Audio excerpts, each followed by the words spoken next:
This game, it's a prototype, so the art's still very much alpha. The features aren't all in, but even it's a working title called, we're calling it Pixel Powers for now. It might be Pixel Heroes in the future. We're still trying to... So is this a direct sequel to Pixel People, or like more of a spin-off, or? Yeah, it's somewhere in between, right? I think one of the fashionable words these days is sidequel, right? It's running in parallel with it, but the game mechanics they follow similar tropes, but it's a very fresh take on the same universe, right? So, did you ever play the original Pixel People? Yeah. All right. So there, the focus was much more on city building and discovering every single profession that you needed in order to populate the city. We're taking the story to the next level, where there'll still be city building. It'll be more of like strategic city placement to make an easy to manage city, because the focus is no longer on discovering people. We've got all the people already. Right. So can you port your save game over? You can't port your save game over right now. Because we're planning to do the art completely fresh as well. So we want to give everybody a fresh start, a new experience. That would be nice, but some of the cities right now are crazy huge, right? So we need to start over. I feel like you need to have some kind of nod though, like to your. So we're preserving some of city. we're preserving some of the characters in the storyline. So we're still going to have the same mayor in the cities. Some of the characters will be the same, but you're coming in more of like a superhero manager or Nick Fury kind of character now, because the mayor's not good enough to manage now the new kinds of challenges that an older city has. So instead of creating people, now you're creating different kinds of heroes.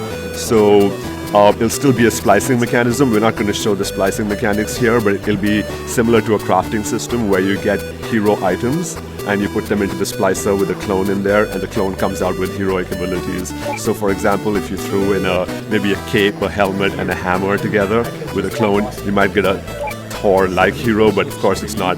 We don't have any IPs. It's our own IP, which is always a parody of stuff. So you might. So now is this going to be like a Doodle God kind of thing, where you have reliable? No. So Pixel People was reliable outcomes. For this one, we're going with a much.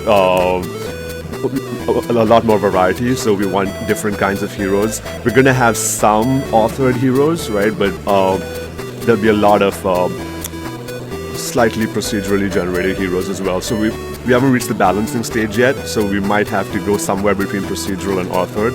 But the way we're looking at it right now, we want there to be more combinations for people to try and figure out, so they don't run out of things to do. Right. So you can constantly keep upgrading your hero roster. So a typical hero, so this is Demi-Dog, right? He's not a demigod, he's a Demi-Dog. He's got a bunch of spells or powers, and every hero you splice comes with a few powers with different power levels. So he has a level 5 on senses, level 3 on flight, level 3 on electricity, level 1 on energy. Now what are these spells for, or what are these powers for?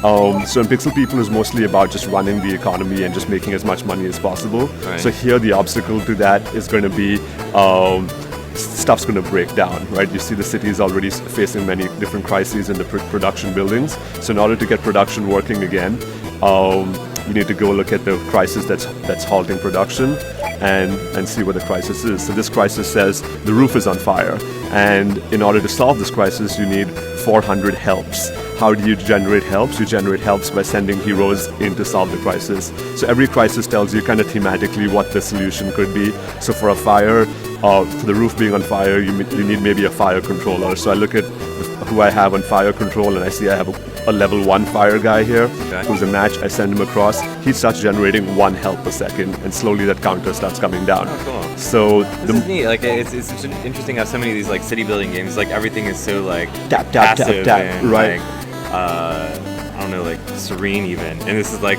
oh my god, everything's on fire. That's precisely the spin I wanted to put on Pixel People, which was it was fun, but I wanted a little more to do than rather than just tap on my building. So now when I come back to my city, I see that little bit of franticness. I'm like, oh, what's going on now, and what can I do? So now to augment this, maybe I need a few flyers to go in to fly people out. So I have 2 flyers. I'm going to choose the one who has a higher power level, because she will do 4 helps per second. So now it's a total of 5. It comes down faster. Now you can level up this hero so they generate more health?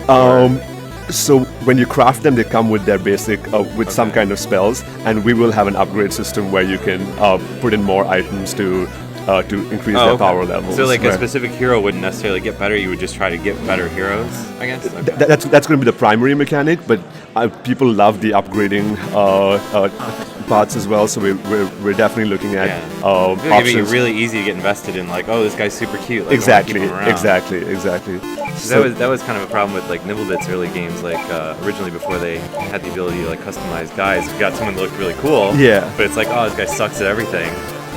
Exactly. So the more heroes I put, the faster it comes down. So the more heroes you have available, you'll see them running around. I can't zoom in right now, but you see them skipping about and solving the crisis. When they're done, they fly out, and the building's back to production. So this is an unbalanced city. I have all the crises breaking out immediately so that you can see what kind of stuff happens. You have lightning storms, and you have alien abductions, and you have computer glitches. So This is amazing. But so the way we're going to time it, though, is not like the constant need to come in, but once you build your city, you build the infrastructure. Some of the buildings will give you bonuses that stop crises from happening passively and maybe extend the timers a little bit, but so that maybe you come in every couple of hours, there's 1 or 2 crises for you to attend to, send your heroes in, collect the reward from the crisis, create more heroes. So that's the basic loop. Build, splice heroes, send them to attend to any crisis, and continue optimizing your city. So that's The premise is just hilarious with like how much shit is going wrong right now inside of such a small area. Yeah. So that's the kind of fun and engagement we want to bring in, right? Make it a little more exciting than just a pure aquarium where nothing happens and I mean, that was always the best part of SimCity is like when you are like, all right, well, I'm going to save my game and then introduce every disaster. That's exactly the feedback we've been getting as well, right? It's the best parts of SimCity into a little mobile city builder. So that's the core loop, and now we threw into something special on top of this as well, because suppose you have everything running smoothly in your city, suppose you've got everything working, all your heroes are idle, or maybe there's not enough stuff for your heroes to do. What do you do with them? So we're going to have a constant supply of missions or quests for your heroes to go into. It's a little bit of a story mode, and you can work your way up to a big daily quest every day where you can unlock one of the super villains, and every day there'll be a new villain for you to fight if you can unlock enough points through the day. So a typical quest basically requires you to just grab some heroes and send them along. So I'm just going to pick a smattering of heroes, get a good variety of skills. I think this is going to do really well. Yeah, we're really excited about this. So let's say I take, what am I lacking? I don't have a flyer. I'm gonna take a flyer. All right, so I take a good mix of heroes, send them on a quest. The quests are in different difficulties. I picked the easiest one. Awesome. It's a little bit of a story it generates for you, and a string of tasks based on the setting. So this one is an asteroid hurtling towards your city. You're going to blow it up, but on the way you're going to find little obstacles. So let's see what the first obstacle is. Okay, you're going to make a decision. There's a detour, you need to figure out which way to go, and the only way to do that is if you have heightened senses or some kind of accuracy-based skill. So these are the 2 options on top which tell you how to counter this problem. And if you have a match, it tells you who has a match, and depending on their power level, they generate the power required to satisfy the requirements. So I just press this and hold it down. It burns 1 stamina point, it generates how much power is there in their level, and it completes the task. So I'm at the last task already because it's a really easy quest. It says blow up the asteroid. I can do that by explosive damage or by some kind of matter manipulation.